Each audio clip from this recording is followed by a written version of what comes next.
नमस्कार, good morning India देख रहे हैं आप। मोताबिश हुसैन। खबरों की शुरुआत करते हैं। जम्मू कश्मीर के शोपिया में आतंकियों से सुरक्षा बलों की मुठभेड़ की खबर है और यहां पर शोपिया के चोटीगाम इलाके में ये जो मुठभेड़ है ये आतंकियों के साथ चल रही है सुरक्षा बलों की, और इसमें सेना, सीआरपीएफ और जम्मू कश्मीर पुलिस का साझा ऑपरेशन यहां पर आतंकियों के खिलाफ ये चल रहा है। सुरक्षा बलों ने इलाके को यहां पर घेरा हुआ है और आतंकियों के साथ यहां पर मुठभेड़ हो रही है। तो शोपिया में एक और एनकाउंटर और मुठभेड़ की खबर है। यहां पर जम्मू कश्मीर के शोपिया में आतंकियों को सुरक्षा बलों ने घेर रखा है और सुरक्षा बलों की मुठभेड़ यहां पर हो रही है। शोपिया के चोटीगाम इलाके में यह मुठभेड़ यहां पर चल रही है। हमारे सहयोगी राजीव रंजन हमारे साथ जुड़ गए हैं। राजीव, बताइए इस मुठभेड़ को लेकर क्या जानकारी मिल पा रही है?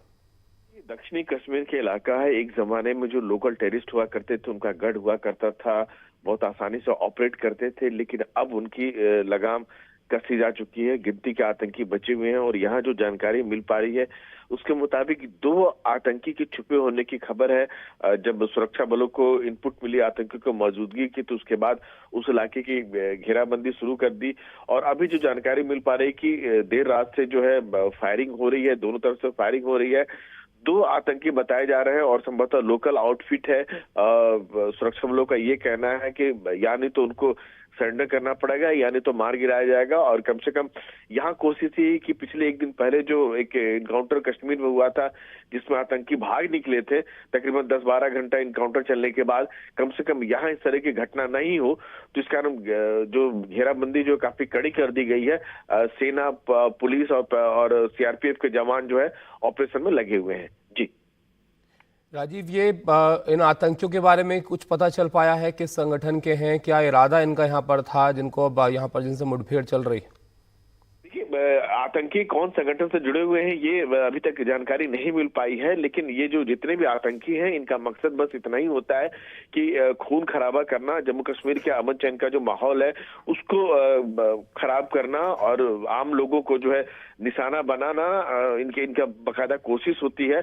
और सुरक्षा बलों का ये कहना है कि अब जो ऑपरेशन ऑल आउट जो जम्मू कश्मीर में चलाया जा रहा है उनके टॉप कमांडर मारे जा चुके हैं और कुछ गिनती के जो आतंकी बचे हुए हैं अपनी प्रेजेंस शो करने के लिए इस तरह की हरकत करते रहते हैं।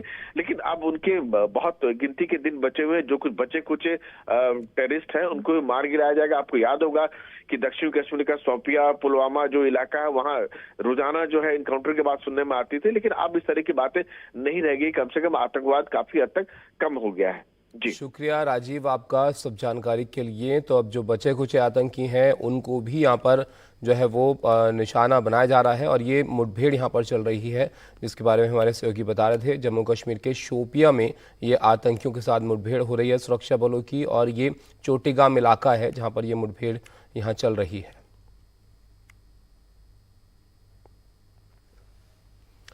दिल्ली में कल हिजबुल मुजाहिदीन के एक आतंकी जावेद अहमद मट्टू को गिरफ्तार जो है वो कर लिया गया। यहाँ पर दिल्ली पुलिस की स्पेशल सेल ने ये कार्रवाई जो है वो की।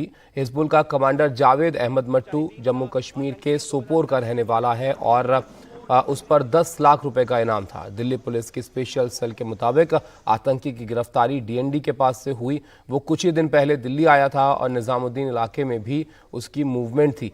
इसके बाद उसके पास से एक पिस्टल, एक मैगजीन और चोरी की गई कार बरामद की गई है। आतंकी जावेद मट्टू 5 ग्रेनेड हमले और 5 पुलिस वालों की हत्या में भी शामिल था। ये हिजबुल के 7 मोस्ट वांटेड आतंकी मॉड्यूल का सरगना था और A++ कैटेगरी में शामिल था। जावेद मट्टू हिजबुल मुजाहिदीन से था और स्पेशल सेल्स सेंट्रल एजेंसीज के साथ कोऑर्डिनेट करता रहा है, जिसके चलते मद्देनज़र काफ़ी लंबे टाइम से एक ऑपरेशन चल रहा था। इसकी इन्फॉर्मेशन डेवलप करी गई और आज इसको डीएनडी फ्लाईओवर निजामुद्दीन एरिया के पास से अरेस्ट किया गया। इसके पोजेशन से पिस्टल मिला और मैगजीन मिला और इसने जो प्रिलिमिनरी इंटरोगेशन है उसमें तमाम इसकी जो वारदातें थी 2010, 11, 12 की मेनली उनके बारे में बताया। उसमें मल्टीपल ग्रेनेड अटैक्स हैं, multiple firing on police personal है, तो उन चीज़ों का इसने डिस्क्लोज किया। जावेद अहमद मट्टू ये वो शख्स है जिसकी तलाश सुरक्षा एजेंसियां पिछले 13 सालों से कर रही थीं, लेकिन उसे आखिरकार दिल्ली के डीएनडी इलाके से सेंट्रल एजेंसीज और दिल्ली पुलिस की स्पेशल सेल ने मिलकर पकड़ा। उसके पास से एक पिस्टल, कुछ कारतूस और एक सेंट्रो कार बरामद हुई है। पुलिस के मुताबिक जावेद अहमद मट्टू हिजबुल मुजाहिदीन का कुख्यात आतंकी है, जिस पर 10 लाख रुपए का इनाम था। वो जम्मू कश्मीर में बहुत सारी आतंकी घटनाओं में शामिल रहा है। उसने 5 पुलिसकर्मियों की हत्याएं करवाई हैं। इसके साथ ही वो 5 बार ग्रेनेड से हमला कर चुका है और उसकी लगातार जो सुरक्षा एजेंसियां हैं वो तलाश कर रही थीं। पुलिस के मुताबिक दिल्ली में वो एक शख्स से हथियार लेने के लिए आया था और ये काम वो पाकिस्तान की खुफिया एजेंसी ISI के एक हैंडलर के कहने पर कर रहा था। 2012 में मट्टू को एक मुठभेड़ में गोली लग गई थी और ये गोली उसके पैर में लगी थी। इसके बाद उसका इलाज हुआ और वो नेपाल चला गया था। उसके बाद वो दोबारा से भारत आया और जम्मू कश्मीर में लगातार आतंकी गतिविधियों को अंजाम दे रहा था।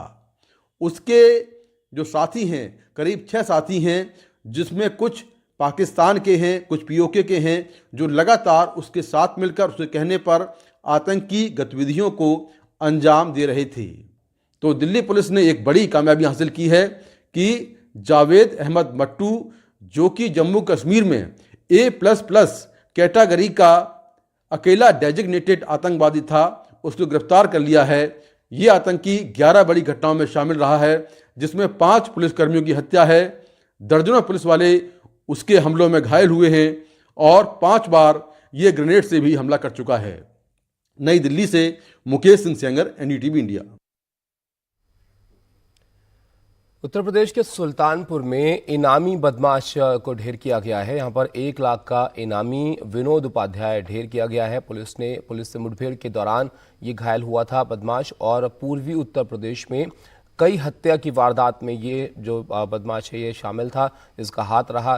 गोरखपुर, बस्ती, संत कबीर नगर, लखनऊ में कई सनसनीखेज हत्या की वारदातों को अंजाम इसने दिया था। यूपी STF से मुठभेड़ के दौरान ये घायल हुआ था और इलाज के दौरान इसकी मौत हुई।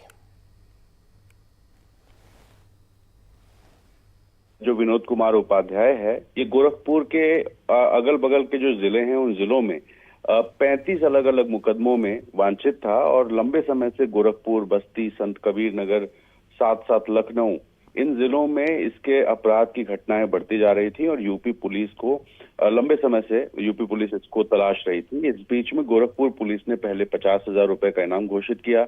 जब ये नहीं मिला तो इसके ऊपर 1 लाख रुपए का इनाम घोषित किया और लगातार छापेमारी करके विनोद कुमार उपाध्याय को ढूंढने की यूपी पुलिस कोशिश कर रही थी। इस बीच में यूपी STF ने भी इस पर निगाह डाली और इसके बारे में पता करना शुरू किया। तो कल यूपी STF के डिप्टी SP दीपक कुमार सिंह को ये जानकारी हुई कि सुल्तानपुर में विनोद कुमार उपाध्याय की मौजूदगी है। तो दीपक कुमार सिंह अपनी टीम के साथ पहुंचे। रात की बात है, लगभग 2:30 से 3 बजे के आसपास, जब विनोद कुमार को घेर लिया गया और तब विनोद उपाध्याय ने फायरिंग की यूपी STF की टीम पर और जवाबी फायरिंग में पहले वो घायल हुआ, उसको अस्पताल ले जाया गया और अस्पताल में फिलहाल उसकी मौत हो गई है। तो सुल्तानपुर के देहात कोतवाली इलाके में यूपी STF ने विनोद उपाध्याय को मार गिराया है, जो कि 1 लाख रुपए का इनामी था और 35 अलग अलग मुकदमों में ये वांछित चल रहा था। एक्ट्रेस जैकलिन फर्नांडिस को जेल में बंद महाठग सुकेश चंद्रशेखर से उनकी जान को खतरा है। अपनी गुहार लेकर जैकलिन कोर्ट पहुंच गई हैं और उनका यहां पर कहना है कि पुलिस और जेल प्रशासन उनकी सुनवाई नहीं कर रहा है। यहां पर ये सब जब हुआ है जब सुकेश ने जैकलिन और अपने बीच की जो व्हाट्सएप की बातचीत है उसको लीक कर दिया है। कभी खत, कभी विदेशी नंबरों से मैसेज भेजना और कभी पुरानी बातचीत लीक करना। जैकलिन ने भले ही महाठग से रिश्ते तोड़ लिए, लेकिन वो लगातार जैकलिन के जी का जंजाल बना हुआ है। परेशान होकर जैकलिन ने दिल्ली की पटियाला हाउस कोर्ट में अर्जी दाखिल कर कहा, सुकेश से मेरी सुरक्षा को खतरा, मुझे राहत दी जाए। सुकेश मीडिया को भेजे खतों में मेरे लिए आपत्तिजनक शब्द इस्तेमाल करता है। सुकेश के कारण मेरी प्रतिष्ठा को नुकसान हो रहा है। पुलिस और जेल प्रशासन ने एक्शन नहीं लिया। कोर्ट जेल प्रशासन और पुलिस से कहकर सुकेश को रोके। जैकलिन और महाठग सुकेश चंद्रशेखर कभी बेहद नजदीक थे। ये तस्वीरें इस बात की तस्दीक कर रही हैं। ईडी के मुताबिक सुकेश ने जेल में रहते जैकलिन को 7 करोड़ से ज्यादा के गिफ्ट दिए। यही नहीं, चार्टेड प्लेन भेजकर जैकलिन को मिलने के लिए चेन्नई बुलाया। लेकिन जेल से 200 करोड़ की जबरन वसूली का राज खुला। दिल्ली पुलिस ने जैकलिन को इस केस में गवाह बना लिया, जबकि ईडी ने इससे जुड़े मनी लॉन्ड्रिंग केस में उन्हें आरोपी बना लिया। जैकलिन सुकेश से दूरी बना चुकी हैं, लेकिन सुकेश शायद इसे पचा नहीं पाया है। ईडी की चार्जशीट में यह साफ साफ एविडेंस है कि 14 फरवरी 2021 से जैकलिन फर्नांडिस को पता था सुकेश चंद्रशेखर कौन है, क्या उसके एंटीसीडेंट्स हैं और क्या वो काम करता है। उसके बावजूद जैकलिन फर्नांडिस सुकेश चंद्रशेखर से मिलती रही, उनसे काफ़ी गिफ्ट्स एक्सेप्ट करे, अकाउंट्स में पैसे एक्सेप्ट करे, इनफैक्ट उनके पेरेंट्स के अकाउंट में पैसे गए। तो ऐसे माहौल में अपने आप को विक्टिम बताना तो काफ़ी गलत बात है। विक्टिम की परिभाषा जो है वो होती है कि जिस व्यक्ति को कुछ लॉस हुआ हो। तो इस पूरे मुद्दे में जैकलिन फर्नांडिस को लॉस कौन सा हुआ है, ये खुद जैकलिन फर्नांडिस अगर सामने आके बता दें तो क्लैरिफाई हो जाएगा। सूत्रों के मुताबिक बॉलीवुड एक्ट्रेस जैकलिन को जेल से सुकेश ने विदेशी नंबर से दर्जनों मैसेज किए हैं। इसी बीच अब सुकेश चंद्रशेखर की जैकलिन फर्नांडिस के साथ की गई एक और चैट सामने आई है। ये चैट सुकेश ने अपने वकील के जरिए जारी की है। ये चैट 2021 की है। फिलहाल जैकलिन और सुकेश के बीच जुबानी जंग जारी है। खास बात यह है, प्यार से तकरार तक की स्क्रिप्ट सुकेश जेल से ही लिख रहा है। अब इस मामले में अगली सुनवाई 17 जनवरी को है। नई दिल्ली से मुकेश सिंह सेंगर की रिपोर्ट, NDTV India. Underworld don Dawood Ibrahim के 4 ज़मीनों की आज से नीलामी हो रही है और ये नीलामी जो है वो आज साफेमा दफ्तर में होनी है। लेकिन अभी तक ये साफ नहीं है कि कुल कितने लोगों ने नीलामी के लिए नाम जो है वो रजिस्टर कराया है। हैरानी की बात यह है कि दाऊद के रत्नागिरी जिले के इन 4 खेतों की रिजर्व कीमत सिर्फ 19,21,000 रुपये रखी गई है।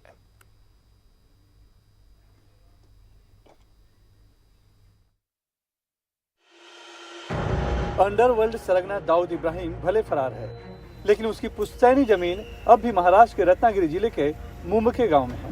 साफेमा यानी smugglers and foreign exchange manipulator act के तहत अब दाऊद के 4 खेतों की नीलामी रखी गई है, लेकिन सभी खेतों की जो कुल कीमत रिजर्व रखी गई है वो है मात्र 19,21,760 रुपए। बहुत ही हास्यास्पद बात है। सरकार को सोचना चाहिए, इतने छोटे रकम जो है 19 लाख तो दाऊद के लिए एकदम कुछ मायना नहीं रखता है। तो ऐसे उसको प्रॉपर्टी करके सरकार का पैसा वेस्ट करते हैं। लेकिन ये सब करने की ज़रूरत क्या है गवर्नमेंट को? गवर्नमेंट के पास पावर है उनके जितने भी प्रॉपर्टी है उसको ताबे में लेने के लिए। बालाकृष्णन वो शख्स हैं जो एक बार भिंडी बाजार में दाऊद के होटल रौनक अफरोज की बोली जीत चुके थे, लेकिन समय रहते वो पूरा पैसा जमा नहीं करा पाए थे। बालाकृष्णन का कहना है उन्होंने दाऊद की दहशत खत्म करने के लिए वो कदम उठाया था, अपनी जान भी जोखिम में डाली थी, लेकिन सरकार ने पैसा जमा करने के लिए समय बढ़ाकर नहीं दिया। मैं किसी भी हालत में 4 करोड़ रुपया कैसे भी करके, क्योंकि इतना सारे मुझे सपोर्ट मिला है, लोगों का जो गुडविल इतना था, सब लोग बोले हम आपको मदद करेंगे। लेकिन सिर्फ 3 हफ्ता मेरे साथ में था, बीच में क्रिसमस का भी छुट्टी था। मैं सरकार से रिक्वेस्ट किया कि साफेमा एक्ट के तहत आप हमको एक्सटेंशन दे सकते हैं, आपके पास पावर है, मुझे सिर्फ 1 महीने की एडिशनल मोहलत आप दीजिए, मैं पूरा पैसा मैं आपको भरूंगा। लेकिन गवर्नमेंट तैयार नहीं था। यस बालाकृष्णन भले इस नीलामी को सिर्फ एक तमाशा मान रहे हैं, लेकिन दिल्ली के वकील अजय श्रीवास्तव इस बार भी नीलामी में हिस्सा लेने वाले हैं। अजय श्रीवास्तव इसके पहले मुंबके गांव में दाऊद इब्राहिम की पुश्तैनी हवेली भी बोली में जीत चुके हैं। अजय श्रीवास्तव ने बताया कि वो उस हवेली में सनातन पाठशाला शुरू करने वाले हैं। मैंने सन 2020 में ऑक्शन में दाऊद इब्राहिम का जो बेंगलोर है रत्नागिरी वाला, वो ऑक्शन में लिया था और वहां पर जिस तरह से जिस तर्ज पर मदरसे काम करते हैं उसी तर्ज पर मैंने एक सनातन धर्म पाठशाला ट्रस्ट की स्थापना की और उस ट्रस्ट के तहत अब मैं वहां पर एजुकेशन संस्था बना चुका हूं और जल्दी वहां पर कंस्ट्रक्शन का काम स्टार्ट होगा। भगोड़े दाऊद इब्राहिम की इसके पहले मुंबई में भी कई प्रॉपर्टी नीलाम की गई हैं, कुछ बिक चुकी हैं, कुछ कानूनी पचड़े में फंसी हुई हैं। अब 5 जनवरी को दाऊद के जिन 4 खेतों की नीलामी होनी है उनकी इसके पहले एक बार नीलामी नाकाम भी हो चुकी है। मुंबई से cameraman Praveen Rohit, Sunil Singh, NDTV India के लिए। पिछले दिनों बिहार के दरभंगा शहर में रातों रात एक तालाब को भूमाफिया ने मिट्टी भरकर कब्जा जो है उस पर जमा लिया। इस खबर के सार्वजनिक होने के बाद स्थानीय प्रशासन की जमकर यहां पर किरकिरी हुई। अब जिला प्रशासन ने उस जमीन पर फिर से कब्जा कर वहां पर तालाब फिर से बनाने की प्रक्रिया शुरू की है।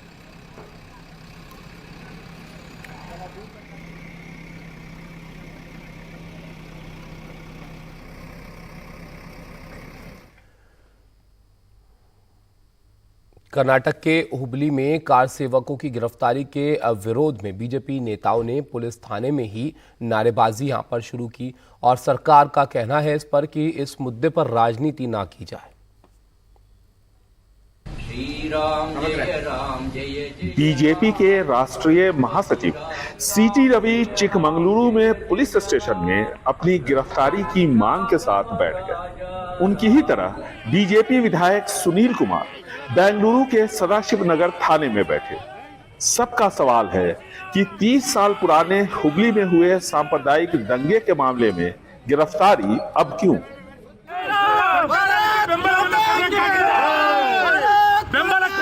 राज्य सरकार को हमारे साथ इस समय होना चाहिए, लेकिन वो उल्टी कार्रवाई कर रही है।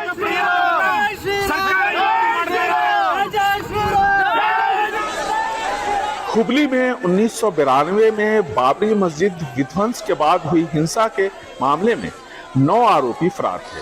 अदालत ने पुलिस को पुराने मामले निपटाने का आदेश दिया, तो दूसरे मामलों के साथ इस मामले में भी कार्रवाई शुरू हुई। राम मंदिर निर्माण के समय हो रही इस कार्रवाई को बीजेपी कांग्रेस की हताशा का नतीजा बता रही है, लेकिन सरकार अपने रुख पर कायम है। और इन कानून के विरुद्ध पुलिस वालों ने कानून के खिलाफ काम नहीं किया है। यदि उन्होंने गलत किया होता तो हम एक्शन लेते, लेकिन अनावश्यक रूप से इसका राजनीतिकरण करना ऐसी बात है जिसे हम बचा नहीं सकते। उन्हें ऐसा करने दीजिए, हम देखेंगे कि हमें क्या करना है। इन सब के बीच बेंगलुरु के मॉल्स में एक कैंपेन चल रहा है, जिसमें यहाँ राम मंदिर का मॉडल रखने को कहा जा रहा है। इस मामले में हो रही गिरफ्तारी से यहां कर्नाटका में तनाव बढ़ गया है। सांप्रदायिक ध्रुवीकरण तेज हो गया है। लोकसभा चुनाव सामने हैं, ऐसे में सभी राजनीतिक दल इसे हवा दे रहे हैं। बेंगलुरु से कैमरामैन अल्फोंस के साथ निहाल किदवई, एनडीटीवी इंडिया।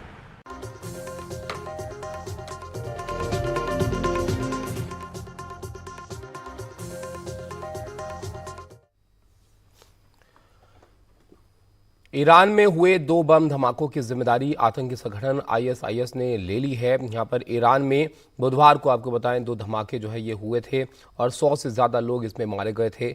ईरान के करमान शहर में पूर्व जनरल कासिम सुलेमानी की कब्र के पास ये धमाके जो है वो यहां पर हुए थे। तो इस खबर के बारे में हम आपको बताएंगे, लेकिन एक और जानकारी यहां पर आपको हम देते हैं। दिल्ली में अवैध खनन मामले में ईडी की छापेमारी में बड़ी बरामदगी जो है वो हुई है। यहां पर अवैध खनन मामले में ईडी की छापेमारी हुई है और इसमें विदेशी हथियार, 300 कारतूस, 5 करोड़ कैश बरामद हुआ है। कल हरियाणा, पंजाब में 20 जगह पर ये छापेमारी हुई और आईएनएलडी के पूर्व एमएलए दिबांग सिंह के ठिकानों पर यहां पर छापे पड़े। कांग्रेस के पूर्व एमएलए सुरेंद्र पाहवा के ठिकानों पर भी ये छापेमारी हुई थी, जिसमें बड़ी बरामदगी हुई है। मुकेश हमारे साथ हमारे सहयोगी जुड़ गए हैं। मुकेश, बताइए और क्या कुछ यहाँ पर बरामद किया गया है इन छापेमारियों में?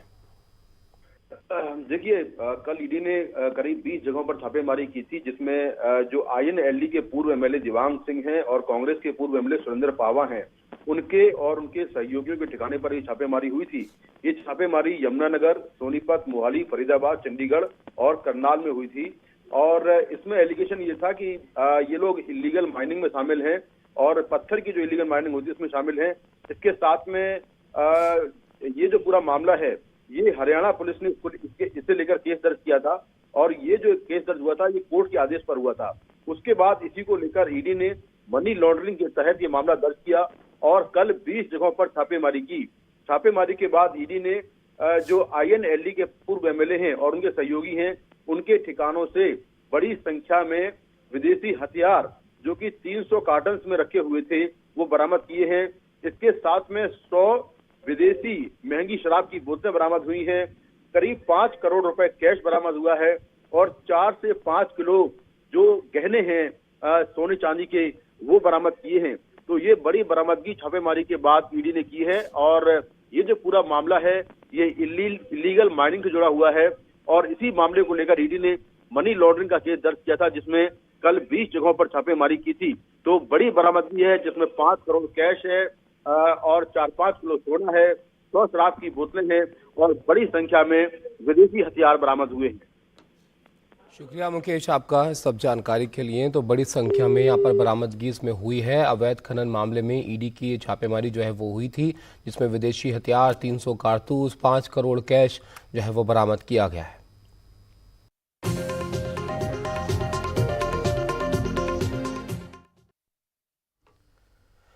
कांग्रेस को लेकर अब खबर यहां पर है। कांग्रेस ने इंडिया गठबंधन में शामिल दलों के साथ सीट बंटवारा तय करने के लिए जो है वो बैठक की और इस बीच इस कमेटी ने अपनी सभी राज्य इकाइयों से बात की है और अपनी फाइनल रिपोर्ट कल मल्लिकार्जुन खड़गे और राहुल गांधी को सौंप दी। इसके बाद कांग्रेस ने कहा कि उसने अपनी जो सीटें तय हैं वो कर ली हैं, जिन पर जल्द ही सहयोगी दलों से बात वो होगी।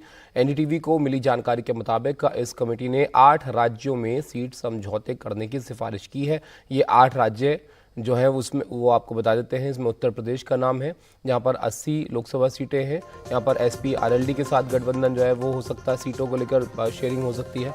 महाराष्ट्र 48 सीटें यहाँ पर हैं और एनसीपी शरद पवार गुट जो है वो शिवसेना उद्धव गुट के बीच यहाँ पर बंटवारा सीटों को लेकर हो सकता है।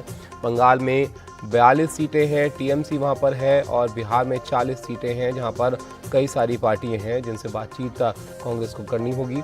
तमिलनाडु में 39 सीटें हैं, यहाँ पर डीएमके, एमडीएमके, पीएमके पार्टियां हैं। झारखंड में 14 सीटें हैं जिसमें जेएमएम आरजेडी वहाँ पर है। दिल्ली में 7 सीटें हैं, आम आदमी पार्टी से इसको लेकर बात हो सकती है। जम्मू कश्मीर में 5 सीटें हैं जिसमें पीडीपी, एनसी जो पार्टियां हैं उनसे इनको लेकर बातचीत की वकालत जो है वो की गई है।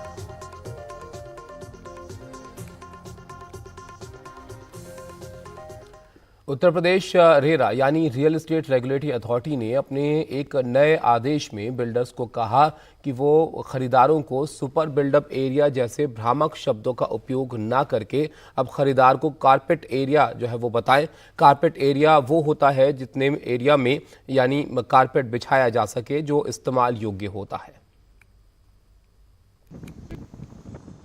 रेरा के आदेश ने नया मकान खरीदने की योजना बना रहे लोगों के मन में नई उम्मीदें जगा दी हैं।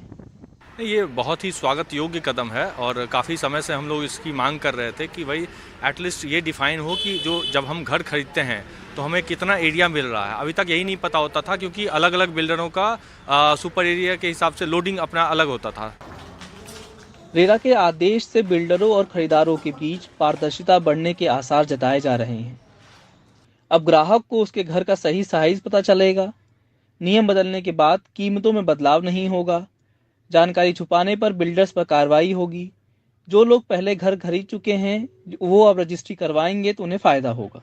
हम लोगों ने कह दिया है कि कॉमन एरिया को आप अपने कैलकुलेशंस में जो भी करना कर ले, लेकिन अलॉटी को, होम बायर को आप साफ रूप से बताएंगे कि वो कितने कारपेट एरिया वो उनको बेचने जा रहे हैं और कारपेट एरिया कितना है जिसके ऊपर वो उनसे कीमत ले रहे हैं। लेकिन ये कैसे तय होगा कि सुपर एरिया में से कारपेट एरिया कितना हो? ऐसे निकलता है कारपेट एरिया 60 + 20 + 20 का फॉर्मूला। 2000 वर्ग फुट के फ्लैट में 60% यानी 1200 वर्ग फुट में आपका घर होगा। 400 वर्ग फुट यानी बालकनी, बाहरी दीवार, शाफ्ट के लिए और 400 वर्ग फुट पार्क, जिम, पार्किंग जैसे कॉमन एरिया के लिए। देखिए, सबसे पहला जो इसका इम्पैक्ट आने वाला है वो आने वाला है कि बिल्डर को अब बायर्स को बताना पड़ेगा कि आपके फ्लैट का इंटरनल एरिया जो आप यूज में कर लाएंगे वो ये है जिसको हम कारपेट एरिया बोलते हैं, जो रेरा के अंदर डिफाइंड है। तो ये एक्चुअल एरिया के बेसिस पे ही अब आपसे चार्ज किया जा सकता है। और अब जो रजिस्ट्रियां भी होंगी वो भी, जो स्टैम्प ड्यूटी हम पे करते हैं वो भी एक्चुअल एरिया जो फ्लैट का किसी को मिलेगा उसके बेसिस पे ही वो उसको गवर्नमेंट को पे करना पड़ेगा। लेकिन क्या इस आदेश के बाद बिल्डर अपना नुकसान करेगा? एक बिल्डर सुरेश गर्ग कहते हैं कि सुपर एरिया तो पहले से ही खरीदार को बताया जा रहा है। मेरे हिसाब से ये कोई फैसला नहीं है, एक ऑफिस ऑर्डर जारी किया है और ऑफिस ऑर्डर के अंदर भी कोई नई बात नहीं है। एक्ट को ही रीप्रोड्यूस करके इन्होंने लिखा है। एक्ट में भी रेरा में यही प्रोविज़न है कि बायर को कारपेट एरिया फ्लैट का पता चलना चाहिए। बदलाव खाली वहाँ पे आएगा जहाँ अगर बिल्डर कारपेट एरिया डिक्लेयर नहीं कर रहा था तो वो अब कारपेट एरिया शायद डिक्लेयर करना शुरू करेगा, लेकिन मेरे को नहीं लगता कि कोई भी बिल्डर बगैर कारपेट एरिया डिक्लेयर किए रेरा आने के बाद अभी तक सेल करता होगा। यूपी रेरा के इस आदेश से उम्मीद है कि आने वाले दिनों में ग्राहकों और बिल्डरों के बीच पारदर्शिता बढ़ेगी। साथ ही ग्राहक अब ये जान पाएंगे कि उनके घर के एक्चुअल साइज के लिए वो कितना पैसा खर्च कर रहे हैं। कैमरा पर्सन सुशील राठी के साथ मैं अश्विनी कुमार सिंह, एनडीटीवी इंडिया के लिए। मुंबई के यातायात को नया आयाम पर पहुंचाने के लिए मुंबई के समंदर में बना देश का सबसे बड़ा पुल मुंबई के लिए मील का पत्थर जो है वो साबित होगा। अब जनवरी के दूसरे हफ्ते में मुंबई ट्रांस हार्बर लिंक का प्रधानमंत्री मोदी उद्घाटन करेंगे और इस पुल से सफ़र करने वाले मुसाफिरों को यहाँ पर 250 रुपये टोल जो है वो देना होगा। महाराष्ट्र कैबिनेट ने इसकी मंजूरी दी है, जबकि विपक्ष इसे टोल फ्री करने की मांग यहाँ पर कर रहा है।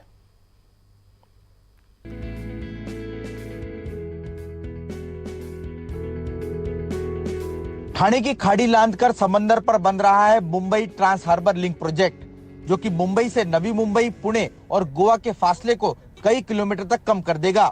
इसके बनने से मुंबई और नवी मुंबई की बीच की दूरी 15 मिनट तक रह जाएगी। वैसे आमतौर पर 1 से 1.5 घंटा लग जाता है और भीड़ भाड़ वाले वक्त में तो और ज्यादा वक्त लगता है। ये प्रत्येकाचं सेव्हिंग होणार आहे, हे जवळजवळ 500 ते 600 रुपयाचं सेव्हिंग। इस प्रोजेक्ट के शुरू होने से मुंबई के यातायात को फायदा होगा, ट्रैफिक कम होगा।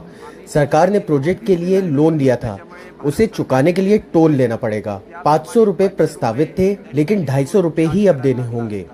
परंतु आजच्या मंत्रिमंडळामध्ये अतिशय महत्त्वाचा निर्णय झाला आणि त्याच्यामध्ये हा 250 रुपये करण्याचा निर्णय झालेला आहे। ये ट्रांस हार्बर लिंक इंजीनियरिंग का एक बेहतरीन नमूना है। 22 किलोमीटर लंबा ये पुल बनाने की कल्पना महाराष्ट्र सरकार लंबे समय से कर रही थी, लेकिन कई अड़चनों को दूर करने के बाद आखिरकार साल 2016 में काम शुरू हुआ। लेकिन अब इसको लेकर भी राजनीति हो रही है। आदित्य ठाकरे ने ट्वीट कर टोल फ्री करने की मांग की है। उनकी जब सरकार थी तो टोल मुक्त कर देते, अभी चिंता करने की, अभी भाषण देने की क्या जरूरत है। उन्होंने उस समय उनकी सरकार थी, घोषणा कर देते, रिकॉर्ड में ले आते। अभी ये सब सस्ती वाहवाही लूटने के तरीके हैं जो बंद होने चाहिए। इस प्रोजेक्ट के शुरू हो जाने के बाद से मुंबई की पहचान में एक और नाम जुड़ जाएगा, इसमें कोई शक नहीं है। मुंबई से कैमरा पर्सन अमित पवार के साथ रौनक कुकड़े, एनडीटीवी इंडिया के लिए।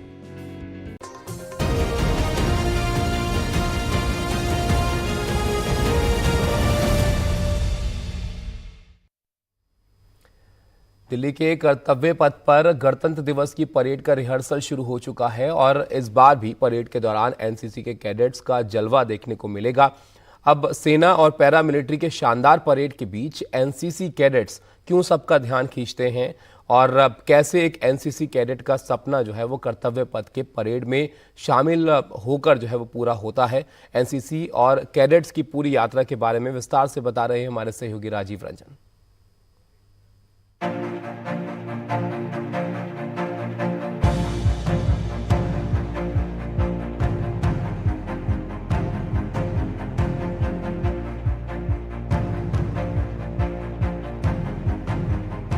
ये भी एक तरह के सैनिक, वे युवा जो भारत का भरोसा बनाते हैं। कदम ताल करते कर्तव्य पथ पर नेशनल कैडेट कोर के कैडेट्स गणतंत्र दिवस के मौके पर सेना और पैरामिलिट्री फोर्सेस के साथ किसी मायने में उनसे कम नहीं। आखिर वे एक बड़ी परंपरा से आए हैं। प्रधानमंत्री नरेंद्र मोदी और रक्षा मंत्री राजनाथ सिंह भी एनसीसी कैडेट रहे हैं। दुनिया के सबसे बड़े यूनिफॉर्म यूथ ऑर्गेनाइजेशन एनसीसी की शुरुआत 1948 में मात्र 20,000 कैडेट्स के साथ हुई थी। आज इसकी तादाद 17 लाख के करीब पहुंच चुकी है। तब से लेकर अब तक युवाओं और राष्ट्र के विकास में एनसीसी ने महत्वपूर्ण योगदान दिए हैं। बात चाहे लीडरशिप की हो, अनुशासन की हो, टीम वर्क की हो या फिर अपने जिम्मेदारी के एहसास की, हर जगह एनसीसी के कैडेट्स ने सफलता के झंडे गाड़े हैं। 75 साल की हो गई एनसीसी देश की एकता और अखंडता के भी प्रतीक है, जिसमें हर क्षेत्र और वर्ग के लोग आते हैं। एनसीसी में बच्चे स्कूल या फिर कॉलेज के जरिए आते हैं। जो बच्चे एनसीसी से जुड़ते हैं उन्हें सबसे पहले बेसिक मिलिट्री ट्रेनिंग दी जाती है, जिसमें हथियार चलाने से लेकर कई तरह की स्किल बताई जाती है, ताकि वह फौज में जब जाएं तो एक अच्छे सैनिक बन पाए। यहाँ बात केवल थल सेना की नहीं हो रही है। एनसीसी में थल सेना, वायुसेना, नौसेना की भी विंग है। जो बच्चे जिस विंग में होते हैं उनसे जुड़ी उनको ट्रेनिंग दी जाती है। यह ट्रेनिंग उनको सिर्फ सेना के लिए ही तैयार नहीं करती, बल्कि उनको ओवरऑल कैरेक्टर और फिजिकल फिटनेस को भी बढ़ाती है।